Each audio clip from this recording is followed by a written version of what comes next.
North Dakota has a desert problem, and more specifically, a food desert problem. So we went to Wells County, where over 100 people call Bowdon home, and they rely on the town's grocery store to supply them with the items they need. But this store, like so many across the state of North Dakota, may just be on the endangered list. Robert Suhr shows us how they're trying in every way possible to keep their grocery store open. Here in Wells County, over 100 people call the city of Bowdon home, and those people depend on the town's grocery store to supply them with the items they need. But this store, like many others across the state, may very well be on the endangered list. I think at the moment we have more bills to pay than we have money to pay them, but we'll figure out a way.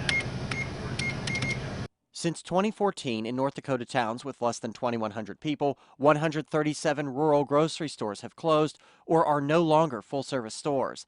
And that's a major problem, because the more stores that close, the further people have to drive to get basic items, such as bread and milk. Here in Bowdon, the next closest grocery store is 12 miles to the west, 20 miles to the north, or 30 miles to the east. And while that may be okay for now, it's a major problem when a foot of snow is covering the road.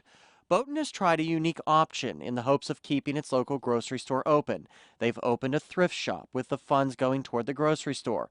Patty Patry volunteers at the store. I figured out that we've spent about $3,000 a year as a donation from the thrift store that goes over to the grocery store. But even that may not be enough. Larry Crowder is the chairman of the Bowdon Grocery Store Board and tells me the store is crucial to the survival of the town. I hate to think about it.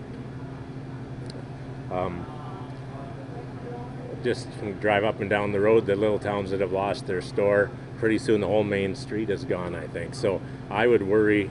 I think the cafe has told us that if we close, they'll close, and I think it could be a domino effect. Even young shoppers I talk to want the store to remain open. My family and I would be really disappointed because, I mean, it's a small town and it's one of our few businesses that we have, so it really means a lot to our town.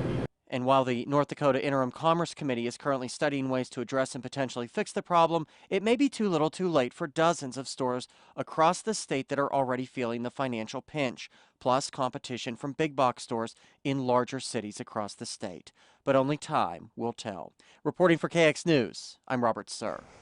And officials with the North Dakota Rural Electric and Telecommunications Department says that over 50% of rural stores have a sales volume of $20,000 a week or less, which is not enough volume to get price discounts from major food suppliers.